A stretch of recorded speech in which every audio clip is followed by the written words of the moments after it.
Hello everyone, nobody here. We're talking exotic weapons today.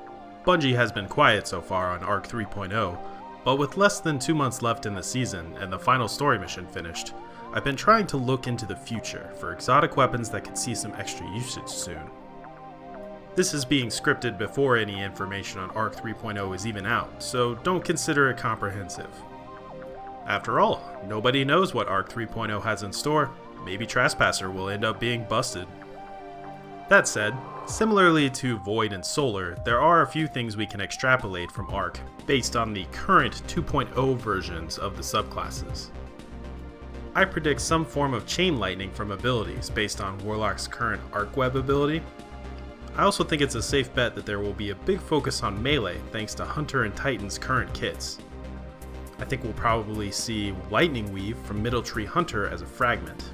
We'll probably see some Ionic Trace action from an aspect, and I think we might also see a Javelin throwing Hunter super a la the Synaptic Spear from Season of the Risen, so that each class has 2 supers.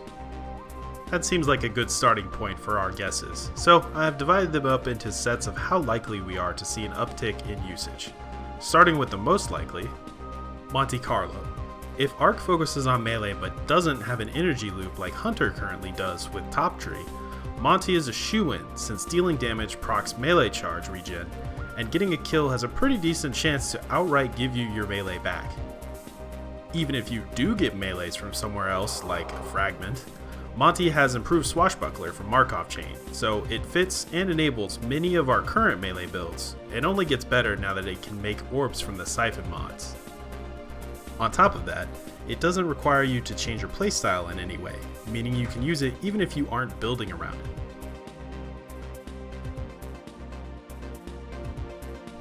Next up, Trinity Ghoul. It's an ad clear beast, although you do need the catalyst. Getting an arc kill of any kind makes the next arrow triplet spread chain lightning. In everything Legend and below, you don't even have to aim or fully draw arrows to chain the perk. It's one of, if not the, safest ad clear exotic since it has great range, meaning that even in Master and above, you can still make it work. Honestly, it's so good that some people use it without even being on an arc class. It's a solid pick all around.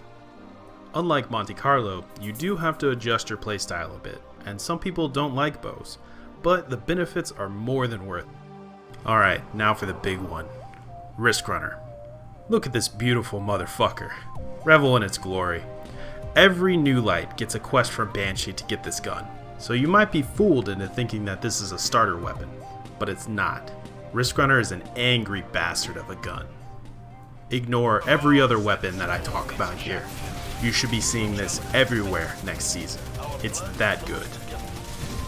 If you want a little taste, put this thing on and take it into the Fallen Saber Nightfall. You'll know what I'm talking about.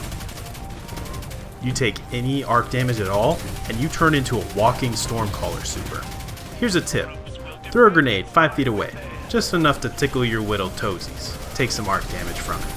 Riskrunner now has infinite ammo, chains lightning, grants damage resistance, and it even plays a little light show in your hands. Getting kills or taking more arc damage resets the timer. You don't even have to have it in your hands when you get hit to make it happen. This will be the weapon to look for next season, and the best part is that anyone can get it. No RNG, no purchase. Your mom could start playing the game tomorrow and have this in her hands within a week. God bless her. Alright, coming down from that battle high, next we have the probablys. We're bringing up Anarchy. It's the most ammo efficient heavy in the game, and if Bungie does some form of volatile equivalent for arc weapons, this will be a champion and boss killer, nerfs be damned. The only things going against it are the fact that you need to do raids to buy it from the tower kiosk, so it's not as readily available, and it falls off during bosses in terms of damage unless you have some special weapon help. I suspect we'll see some people rocking Anarchy plus Arc Shotgun or Arc Fusion Rifle as their damage choice soon. Highly recommended. It even has some fun factor if you lay down 2 spikes in front of a spawner door, and you'll fry the ads as they walk out. Next up, Coldheart. It's the OG trace rifle. The only reason you haven't seen this around more this season, thanks to the Overload Trace mod, is because we're all saving one in our vault for next season's Arc 3.0 drop. It just received 2 big buffs. primary and trace rifle exotics got a 40% damage buff against red bars, and it makes ionic traces that act like seeking elemental wells when it's at full power. This just might end up being a build enabler thanks to all of the ability and super energy you get from those traces. Its only real issue is the ammo consumption. It chews through green bricks like nobody's business. Last in the probably section is Trespasser.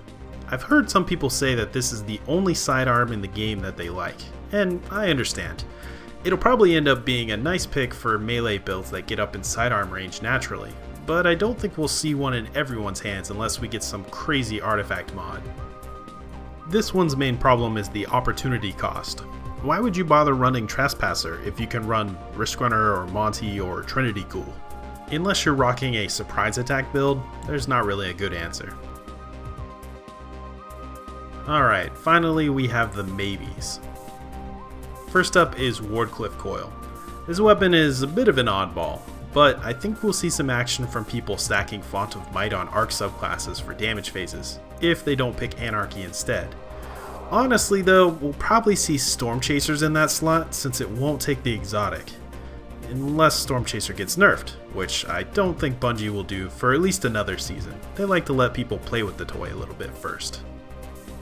Similar to Trespasser, the only real problem with it is the opportunity cost.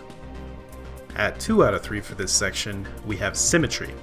Honestly, I'm surprised we don't see this one more. It's great for high-end activities where you can stack the charges from precision hits and then go on a spree with the alt mode. It's a very good gun that will love any arc synergy that it gets. The only real problem it has is that it demands you change your playstyle to suit it.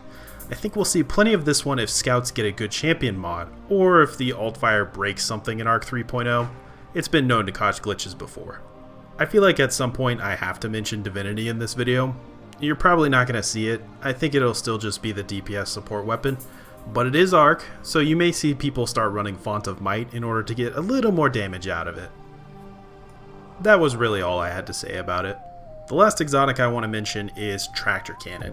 You might see some people run this with a 1-2 punch shotgun for certain melee builds, which will have crazy synergy with Arc Well mods, and 2 Arc shotguns in particular. I personally use this on what I call the Champion Killer setup with Top Tree Hunter. It's made for Hero and Legend Nightfalls, so that I can just run straight to the champion, kill it, and move on. Some people will prefer using Liar's Handshake, but personally Assassin's Cal is the way to go. That'll be all for now. As we get closer to the next season, maybe Bungie will tease us with some updates to Arc exotics, like we got for Skyburners or Jotun this season. And as I said in the beginning, this is being scripted before any information on Arc 3.0 is out, so don't consider it comprehensive.